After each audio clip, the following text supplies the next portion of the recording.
Bonjour, je suis Maxime de la boulangerie L'Arbre à Pain. Alors L'Arbre à Pain, c'est une boulangerie coopérative où on fait du pain biologique. Toute la gamme de pain, de brioche qu'on propose est labellisée bio. Et donc on travaille en coopérative. Alors L'Arbre à Pain, à l'origine, c'est Morgane, mon associé, et Marco, un autre copain, qui ont décidé de créer une boulangerie. Morgane était déjà boulanger de métier, Marco ne l'était pas. Et voilà, ça a commencé comme ça dans un tout petit local qui était avant à Cheybois, grâce justement à une structure coopérative. Moi, en venant travailler ici, je suis devenu associé dans l'entreprise et puis par la suite gérant de la société.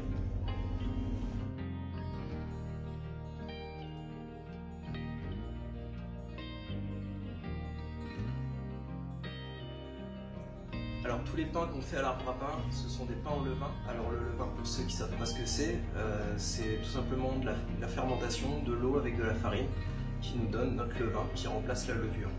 Donc le levain, ça a la particularité d'être plus digeste et ça fait des pains qui se conservent plus longtemps et qui ont un goût bien particulier, bien prononcé. Ils ont du coup une durée de conservation également plus longue. On va pouvoir garder des pains au levain plutôt 3 jours, 4 jours, voire même une semaine quand on les met un petit peu au grille-pain, contre finalement une journée à 2 jours maximum pour des pains ordinaires avec de la levure chimique boulangère.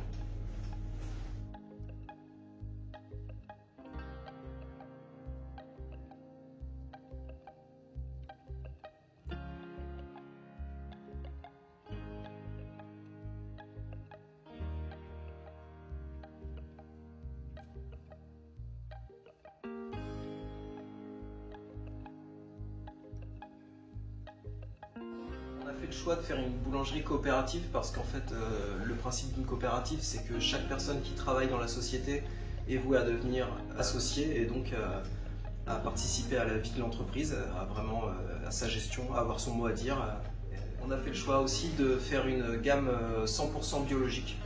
Donc c'est-à-dire que tous nos pains, toutes nos brioches, les biscuits, et tous les produits qu'on propose sont labellisés bio.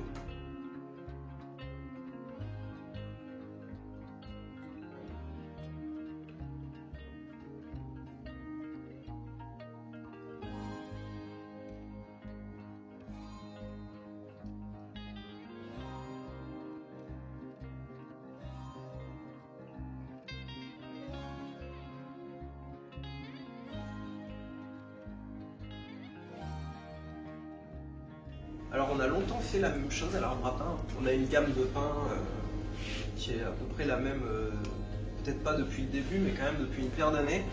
Et ça fait un moment qu'on a pris la décision de vraiment se lancer dans des nouveaux produits. Là aujourd'hui ça roule assez bien pour qu'on puisse se permettre de créer des nouvelles choses.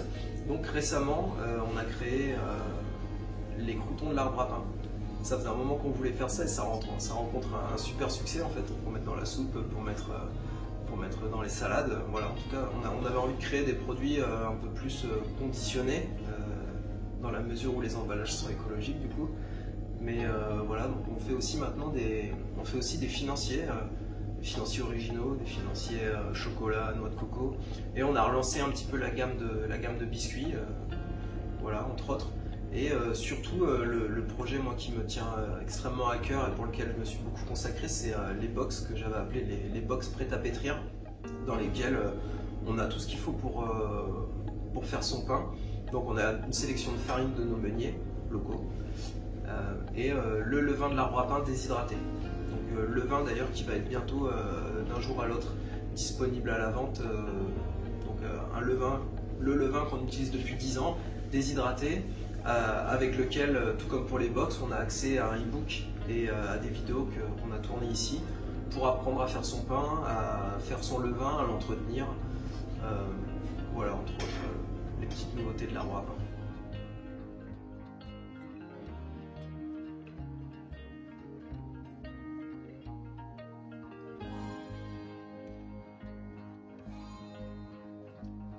Du coup, pour pouvoir rendre accessible ces vidéos, le e-book qui viennent avec les box, il était temps de se remettre à bosser sur le site internet. Donc j'ai aussi lancé récemment un site internet flambant neuf, fait maison, donc sur lequel on trouve, en tout cas prochainement, on pourra trouver les différents produits que j'ai mentionnés, les box, le levain déshydraté, les différents produits qui seront en vente sur le site. Et puis bien sûr, on y trouve tous nos points de vente, comme la poire en deux, et puis toutes nos AMAP avec les contrats en téléchargement.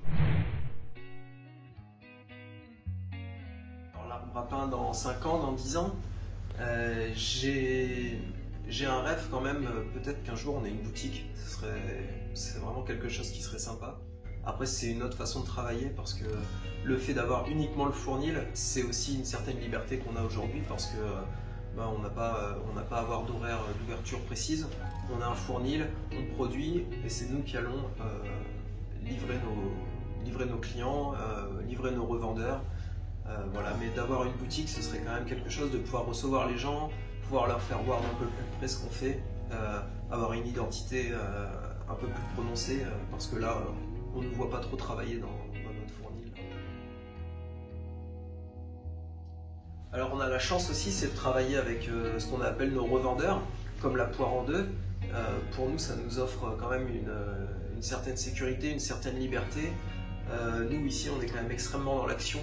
On fait des productions, on fait de la vente, mais la communication, on commence à développer un peu la partie communication, mais c'est pas forcément une chose sur laquelle on excelle. Et du coup, grâce à des revendeurs comme la poire en deux, ça permet déjà d'élargir notre zone de chalandise, de toucher une clientèle qu'on n'aurait pas forcément su toucher habituellement. Et voilà, on se retrouve à avoir la chance de bosser avec des revendeurs qui sont tout aussi passionnés que nous, un peu artisans à leur manière, parce qu'ils font complètement le lien entre nous, producteurs, et les clients qui cherchent justement à avoir accès à ces petits producteurs qui sont parfois un peu invisibles, justement, comme je disais, on n'a pas de boutique, on n'a pas pignon sur rue, on se fait un peu manger par les grandes enseignes aussi qui font du bio à leur façon. Et donc là, voilà, grâce à ces partenaires-là, on peut proposer nos produits à un maximum de monde.